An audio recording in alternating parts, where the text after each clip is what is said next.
अस्सलामु अलैकुम रहमतुल्लाहि वबरकातुहू। प्यारे बच्चों, इल्म रियाजी जामात नहम के लिए बाब नंबर 2 यूक्लिड ज्योमेट्री का तारुफ। बाब नंबर 2 के लिए यूक्लिड ज्योमेट्री का तारुफ, जिसमें आज हिस्सा अव्वल हम यहाँ सीखने के लिए जा रहे हैं। प्यारे बच्चों, मैं उम्मीद करता हूँ आप तमाम खैरियत से हैं। अल्हम्दुलिल्लाह मैं भी खैरियत से हूँ, और साथ ही साथ मैं ये भी उम्मीद करता हूँ कि आप अपनी किताबें, कापियाँ, पेन, पेंसिल, कंपास बॉक्स, ये तमाम चीज़ों के साथ आप यहाँ पर हाजिर हैं। तो आज का ये बाब यूक्लिड ज्योमेट्री का तारुफ, यहाँ पे यूक्लिड एक रियाजी दान, उसकी एक ज्योमेट्री, अलग से ज्योमेट्री है, इस तरह से नहीं है, बल्कि वहाँ से जो शुरुआत हुई थी, बढ़ते बढ़ते यहाँ पे ज्योमेट्री की अलग अलग किस्में हमें आजकल देखने में मिलती हैं। लेकिन यूक्लिड ज्योमेट्री क्या थी, वो किस तरह से यहाँ तक पहुँची, और उसके जो उसूल थे, बदीहात थे, मौजूआत थे, वो आजकल हम किस तरह से इस्तेमाल करते हैं, वो हमारे लिए किस तरह ज़रूरी हैं, हत्ता कि वो हमारे लिए एक तोहफ़ा है। तो आज हम शुरू करने जा रहे हैं यहाँ पे इल्म हिंसा में यूक्लिड ज्योमेट्री का तारुफ। अब इल्म हिंसा, इल्म रियाजी में इल्म हिंसा एक रियाजी की एक शाख है, इल्म रियाजी की एक शाख, जिसमें हम नुकात, खुतूत, सतह, शक्ल, जसामत, ठोस अजसाम और इनके अबादियात या हम उसे जहत भी कहते हैं, उनकी खुसूसियात का मुताला करते हैं। इल्म हिंसा या हम उसे ज्योमेट्री कहते हैं। तो यहाँ पे हम क्या क्या पढ़ने जा रहे हैं, देखिए। इल्म हिंसा का मफहूम हम किस तरह से लेंगे। इल्म रियाजी की एक शाख जिसमें नुकात, खुतूत, उसकी सतह, शक्ल, जसामत, ठोस अजसाम के बारे में हासिल करना, मालूमात हासिल करना, उनकी आबादियात के बारे में या उनकी जहत के बारे में, इसी तरह से उनकी अलग अलग खुसूसियात का मुताला होता है इल्म हिंसा में। इल्म हिंसा या हम उसे ज्योमेट्री कहते हैं। ठीक है बच्चों, इल्म हिंसा की तारीफ। आगे बढ़ते हुए, अंग्रेजी में ये लफ्ज दो अल्फाज का मुरक्कब है। दो अल्फाज का मुरक्कब ज्योमेट्री किस तरह से बना। तो यहां पे जियो का मतलब है अर्ज के, यानी दुनिया। जियो का मतलब क्या है, अर्ज का है, और मेट्री का मतलब पैमाइश के। तो ज्योमेट्री का मतलब अर्ज, पैमाइश। हम किस तरह से लेंगे यहाँ पे बच्चों, और इस हिसाब से अगर हम देखा जाए तो हम इसे क्या कह सकते हैं, इसकी उर्दू तारीफ अर्ज पैमाइश की होती है। उर्दू तारीफ अर्ज पैमाइश की होती है। तो यहाँ पे इस तरह से लेंगे, लेकिन अर्ज पैमाइश का इस्तेमाल ज्योमेट्री के लिए बहुत ही अजनबियत का एक एहसास पैदा करता है, अर्ज पैमाइश। तो इसलिए हम उसे तब्दील करते हुए यहाँ पे अरबी और फारसी के जरिए जो लिया गया है, इसका उर्दू नाम वही इख्तियार किया जा रहा है यहाँ पर जो अरबी और फारसी में मुस्तमिल है। उस जरिए हम यहाँ पे उसे इल्म हिंसा के तौर पर यहाँ पे पेश किया जा रहा है, या हम उसे तर्जुमा इस तरह से कर सकते हैं, इल्म हिंसा रियाजी में बहुत से दूसरे मौज़ूआत से मंसलक होता है। हम हर तरफ उसका इस्तेमाल करते हैं। आजकल के दुनिया में इसके बगैर हम जी नहीं सकते, इल्म रियाजी के बगैर ही हम जी नहीं सकते। इल्म हिंसा भी एक ऐसी शाख है, आप जिस तरह से आगे पढ़ते जाएंगे, आप यहाँ पे इंजीनियरिंग करेंगे या दूसरे कौन से भी शोबे में आप जाएंगे, वहाँ पे आप इससे हटकर नहीं होंगे इल्म हिंसा से। यहाँ तक कि आप छोटा मोटा कोई भी एक बिजनेस भी कर लेते हैं, या कोई यहाँ पे आप देखेंगे कि कोई भी एक दूसरे डिब्बे बनाने वाला है या फैक्ट्री में अलग अलग चीज़ें बना रहा है, उसके साइज़ बनाने, उसकी जसामत बनानी है, उसका हजम बनाना है कितना है, ये तमाम चीज़ें जो हैं यहाँ पे इल्म हिंसा से ही जुड़ी होती हैं। तो इस तरह से ख़ास तौर पर यहाँ पे हम जहाँ भी जाएंगे, इसकी पैमाइश, किसी भी चीज़ की पैमाइश के बारे में हम सुनेंगे यहाँ पे। तो ज्योमेट्री का इस्तेमाल कदीम मिस्र में भी तकरीबन 3000 कबल मसीह में राइज था। मिस्र, मिस्र जानते हैं? Very good. जहां पे क्या फेमस है? मशहूर, वेरी गुड, अहराम, मिस्र के अहराम बहुत ही मशहूर। तो वहां पे कदीम मिस्र में तकरीबन कितने साल पहले, यहां पे 3000 कबल मसीह के, वहां पे उसका इस्तेमाल था। तो कदीम मिस्रियों ने हिंसी के इब्तदाई मरहले को मुतअद्दिद तरीकों से इस्तेमाल किया, अलग अलग तरीकों से वहां उन्होंने उसका इस्तेमाल किया। आप देख सकते हैं यहाँ पे उसका अलग अलग वहां पे उसकी तालीम दी जाती थी। आप यहाँ पे शक्ल में देख रहे हैं, उसकी तालीम दी जाती थी, बाकायदा उसकी तालीम दी जाती थी, एक से एक वहाँ पे उसको, वहाँ पे शौकीन भी थे सीखने के, वहाँ पे पढ़ाने के, वहाँ पे अलग अलग उस्ताद भी होते थे। तो इस तरह से यहाँ पे हम देखते हैं कि जिसमें ख़ासकर उन्होंने इस्तेमाल किया ज्योमेट्री का या इल्म हिंसा का, ज़मीन की पैमाइश, अहराम की तामीर और फल्कियात के बारे में एस्ट्रोनॉमी जिसे कहते हैं कि कौन सा ग्रह कहाँ है, उससे क्या होने वाला है। यहाँ सूरज, चांद, सितारों के बारे में भी वो इल्म हासिल कर रखते थे, वहाँ पे इल्म रखते थे। तो यहाँ पे इन सब के लिए उनके पास कौन से इल्म की बिना पर करते थे कि वो ज्योमेट्री, मतलब इल्म हिंसा की बिना पर वो ये सब तमाम चीज़ें कर पाते थे।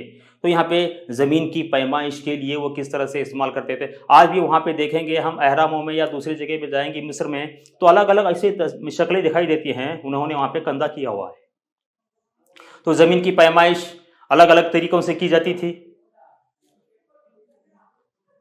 वहाँ पे किस तरह से वो अशकाल लेते थे, हिंसी अशकाल लेके, और उसके साथ साथ अहराम की तामीरात के लिए आप देख सकते हैं बाकायदा उसके एक प्लानिंग होती थी, एक तरीका होता था उसके मुताबिक वो अहराम की तामीरात भी करते रहते थे। और साथ ही साथ हम देखेंगे फल्कियात के बारे में, ये उनका कैलेंडर है। हम कैलेंडर इस्तेमाल करते हैं, वो मिस्रियों का कैलेंडर इस्तेमाल करते थे, लेकिन ये हमारी समझ में नहीं आएगा।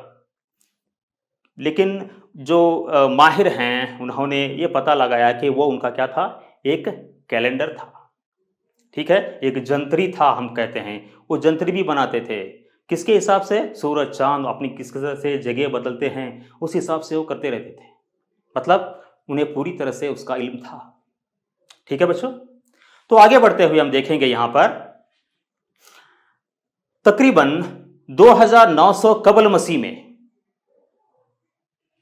कदीम मिस्रियों ने अपने इल्म का इस्तेमाल 4 रुखी चेहरों और मुरब्बई कायदे के साथ अहराम तामीर करने के लिए शुरू किया। सबसे पहले उन्होंने अहराम, जिसका कायदा क्या होता था, मुसल्लसी होता था या मरब्बई होता था।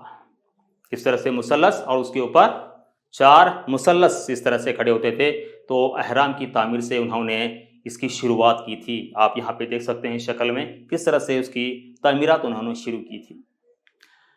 और साथ ही साथ उसके इल्म के लिए उनके पास एक शऊर था, यहाँ तक कि अपने महल जो भी वहाँ पे दरसगाहें हैं या उनके मंदिर हैं, ये तमाम वहाँ पे उन्होंने ज्योमेट्री का बखूबी इस्तेमाल किया था। और आजकल हम देखते हैं ये जो बचे हुए हैं ये अहराम बहुत ही दुनिया के मशहूर अहराम हैं, बहुत बड़े साइज़ में, लेकिन उन्हें बनाया, आप देखेंगे ताज्जुब रह जाएंगे कि इतने बड़े बड़े पत्थर किस तरह से वहाँ पे रखे गए थे। इसकी पूरी वहाँ पे आप देखेंगे तो आपको वहाँ पे आप सोशल स्टडीज़ में इसकी मालूमात आपको मिल जाएगी। ठीक है, तो अहराम की तामीर यहाँ पे उन्होंने की थी। तो आगे बढ़ते हुए बच्चों, हिंदुस्तान में भी इंडस वैली तहजीब, इंडस वैली सिविलाइजेशन, ठीक है, वहाँ पे इंडस वैली तहजीब मतलब 300 कबल मसीह में हड़प्पा और मोहनजोदारो का समाज बहुत ही मुनज़्ज़िम था। उनका एक निज़ाम जो था बहुत ही सटीक था। किस तरह से सटीक था, बाद में खुदाई के दौरान मालूम पड़ा कि वो किस तरह से प्लानिंग, मतलब उनका मुनज़्ज़म जो इंतज़ाम था, उनका जो निज़ाम था बहुत ही परफेक्ट था। किस तरह से परफेक्ट था। इन्होंने इल्म हिंसा का इस्तेमाल अपने शहर के मंसूबों के लिए किया था। किस तरह से शहर बनना चाहिए, उसमें क्या क्या होना चाहिए, कौन सी चीज़ कहाँ होना चाहिए, गंदी नालियाँ किस तरह से होना चाहिए, उनके मंदिर किस तरह से होना चाहिए, घर किस तरह से होना चाहिए, घर में ये कमरा किस तरह से होना चाहिए, वहाँ पे इमारत के लिए ईंटें जो इस्तेमाल होती हैं वो किस तरह की होनी चाहिए, किस साइज़ में होना चाहिए। ठीक है, ये तमाम चीज़ों के बारे में वो सही सही मालूमात रखते थे और उनका जो निज़ाम था बहुत ही मशहूर और उनका मंसूबे बहुत ही मशहूर थे। ठीक है, तो सड़कें, यहाँ पे उन्होंने सड़कें बनाई, गंदगी के इखराज का निज़ाम बहुत ही अच्छी तरह से बनाया था। जो हम गटर का निज़ाम कहते हैं, गटर पानी कहाँ, सब तमाम घरों का पानी मिलके एक पानी की वहाँ पे नाली बनती थी। ये तमाम निज़ामात बहुत अच्छी तरह से उन्होंने निभाया था। गलियाँ किस तरह से होनी चाहिए, उनकी गलियों के, उनके मकान की तामीरात, इस तरह से अलग अलग। यहाँ तक के भट्टी में तपी जो ईंटें होती थी, मतलब वो अपनी ईंटों को भट्टी में तपाते थे बाकायदा, इसका भी इल्म था। और ख़ास तौर पर यहाँ पे इल्म हिंसा के लिए जो उन्होंने इस्तेमाल किया था, मसाहती निस्बत जो इस्तेमाल हुई थी ईंट बनाने में, वो 4, 2 और 1 की निस्बत में थी। लंबाई, चौड़ाई, ऊंचाई कौन सी थी यहाँ पे, 4, 2, 1 की निस्बत में उन्होंने वो ईंट बनाते थे और उससे तामीर करते थे अपने घर वगैरह। तो इस तरह से आप यहाँ पे देख सकते हैं उनकी जो गलियां हैं वहाँ पे जो खुदाई के बाद जो हासिल हुई थी, कितनी सटीक, वहाँ पे आप देख सकते हैं उनके घर, उनके गलियां किस तरह से वो एकदम क्या थे, यहाँ पे परफेक्ट थे। जब खुदाई के दौरान इस तरह से वहाँ पे जब शक्लें वहाँ पे मौजूद है, आज भी वो हिस्सा आजकल पाकिस्तान में आता है। तो इस तरह से हड़प्पा और मोहनजोदारो बहुत ही उनकी तहजीब इल्म हिंसा की मालूमात के लिए बहुत ही मशहूर है।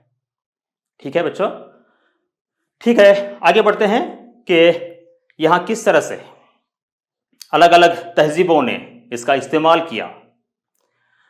इसी तरह से वैदिक दौर भी आता है। कदीम हिंदुस्तान का एक वैदिक दौर भी था, उनके अलग अलग रसूमात होते थे। उनके रसूमात अंजाम देने के लिए वहाँ अलग अलग मंदिर बनाए जाते थे, कुर्बान गाहें बनाई जाती थी और वहाँ पे उनकी पूजा पाठ के लिए हवन बनाए जाते थे। तो ये तमाम शक्लें जो थी हवन की या कुर्बान गाहों की या मंदिरों की, ये रसूमात अंजाम देने के लिए जो वहाँ पे कुंड बनाए जाते थे, मतलब आप कहते हैं अलाव, आप अलावा जानते हैं, आग का अलावा होता है जो खासकर हमारे मजहब में मुहर्रम में इस्तेमाल करते हैं आग जलाने के लिए। तो इस तरह से कदीम हिंदुस्तान के वैदिक में भी यहाँ पे उनके अलग अलग रसूमात अंजाम देने के लिए भी उनके पास अलग अलग उसकी शक्लें किस तरह से बनाते थे। ये मरबई शक्ल की होती थी या दायरवी शक्ल की, पत्थर से बनी हुई उसे बनाते थे, एक कुआं नुमा बनाते थे, एक बाउली नुमा बनाते थे। पत्थर से बनी कुर्बान गाहें होती थी, पूजा के लिए हवन कुंड होते थे। और साथ ही साथ आप देख सकते हैं यहाँ पे अलग अलग शक्लों के, यहाँ पे दायरवी शक्ल है, निस्ब दायरी शक्ल है, मुरब्बई शक्ल के भी हैं। तो अलग अलग शक्ल के वहाँ पे हवन कुंड बनाए जाते थे अलग अलग रिवाजों के लिए। घर के हवन, घर के या पे घर के फर्द के लिए अलग, पूरी एक कौम के लिए जब हवन कुंड करते हैं उसके लिए शक्ल अलग होती थी। तो अलग अलग वहाँ पे हवन कुंड बनाए जाते थे, कुर्बान गाहें भी अलग अलग होती थी।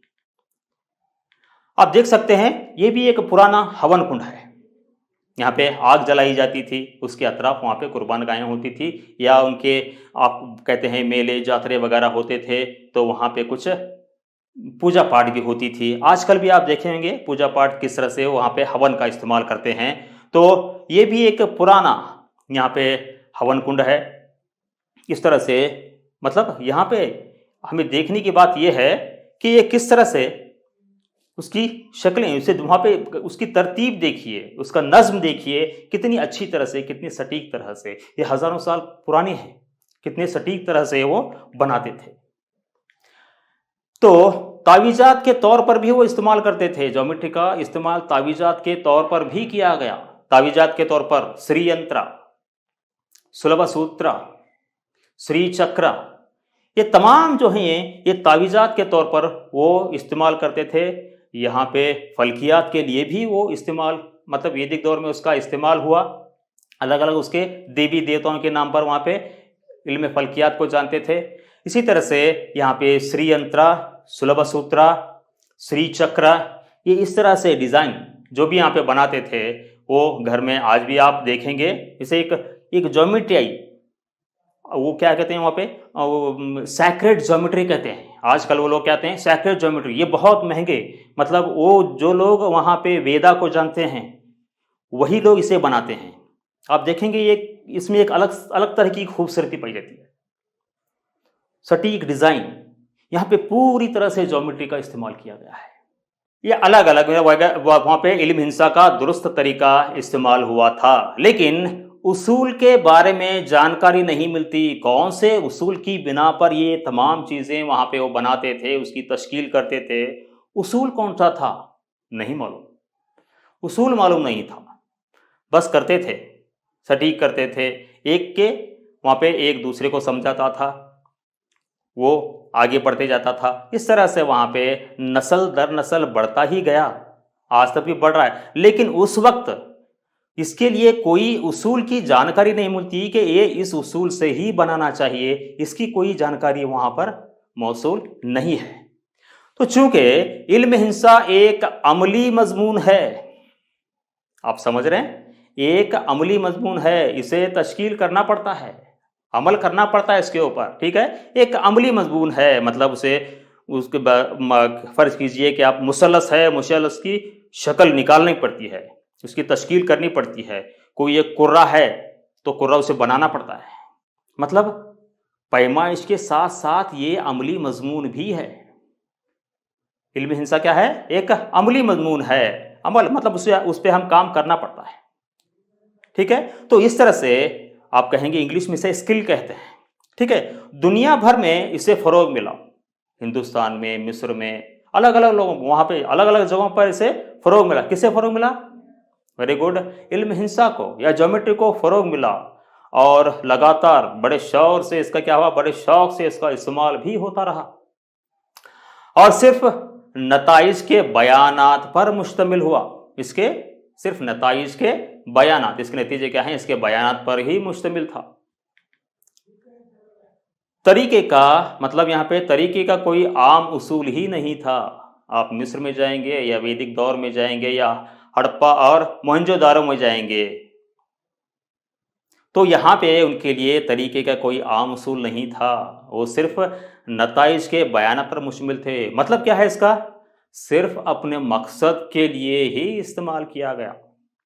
अपना मकसद मतलब चलो एक अहराम बनाते हैं, चलो एक हवन कुंड बनाते हैं, चलो एक मंदिर बनाते हैं, कोई दरसगाह बनाते हैं, या कोई दूसरी एक चीज़ बनाते हैं। हम अपने मकसद के लिए अलग अलग तहजीबों ने इसका इस्तेमाल किया था। बतौर एक मुनज़्ज़िम साइंस के इसे फ़रोग नहीं दिया गया, इसे फ़रोग ही दिया। एक साइंस के बतौर इसे साइंस फ़रोग देना चाहिए था, उनकी तहजीबों को, उनके लोगों को देना चाहिए था, लेकिन वो नहीं दे पाए। तो क्या किया इन्होंने, यानी ख़ास बात क्या है, ये सब गैर मुनज़्ज़िम तौर पर हुआ, इसका कोई निज़ाम ही नहीं था। बस चलते जाओ, चल रहा है, वो कर रहा है, मैं कर रहा हूँ, मैं कर रहा हूँ, वो करेगा आगे, इस तरह से है। मतलब इसका कोई मुनज़्ज़िम, मतलब गैर मुनज़्ज़िम तौर पर इल्म हिंसा चलता रहा। यहाँ के हिंदुस्तान, रोम, मिस्र, बेबीलोन, जिसे हम बाबली के लोग जो कहते हैं, वगैरह की तहजीबों ने इल्म हिंसा को ज़ुबानी तौर पर एक से एक वहाँ पे ज़ुबानी तौर पर मुंतकल किया गया, या पाम के पत्तों पर पैगामात के तौर पर, पाम के पत्ते उसके पैगामात के तौर पर लिख लिख के रखते थे, लकड़ी पर, पत्तों पर लिख लिख के वहाँ पे उसे महफूज किया गया। ज़ुबानी तौर पर बहुत ज़्यादा चला, पाम के पत्तों के पैगामात के तौर पर भी इसे नस्ल दर नस्ल मुंतकल किया गया। तमाम हिंदुस्तान, रोम, मिस्र, बाबिल, दूसरे भी हैं, बाबली, ये तमाम जो हैं, ये तमाम लोग, तमाम तहजीबें यही करते रहे, उनका कोई ज़रिया नहीं था इसलिए। लेकिन बहुत ही इंपॉर्टेंट पॉइंट। लेकिन क्या हुआ, लेकिन यूनानी तहजीब एक ऐसी तहजीब थी, यूनानी लोग बहुत ही अक्लमंद थे, मुनज़्ज़िम लोग थे। उन्होंने क्या किया, दुनिया को बदल डाला, दुनिया को बदल डाला इल्म हिंसा के तौर पर। सिर्फ इल्म हिंसा भी नहीं, कौन सा भी वहाँ पे उलूम लीजिए आप, वो 2 कदम सबसे आगे रहते थे। क्यों? तरीका, एक उसूल। तो हमें ज़िंदगी के लिए एक तरीका, एक उसूल चाहिए, गैर मुनज़्ज़िम नहीं होना चाहिए, तभी हम कामयाब हो सकते हैं। ठीक है बच्चों? तो यूनानी तहजीब ने अमली काम, यानी वही इल्म हिंसा जो था, कि पीछे की वजूहात क्या हैं, ये क्यों ऐसा हुआ, ये ऐसे क्यों होता है, इसकी वजूहात पर जोर दिया, इसकी वजूहात पर जोर दिया। और इन्होंने जो बयानात इस्तखराजी मंतकी को इस्तेमाल करके दरियाफ्त किए थे, अलग अलग तरीकों से जो दरियाफ्त किए गए थे, तो उसे क्या किया उन्होंने, इनकी सच्चाई को कायम करने में दिलचस्पी ली।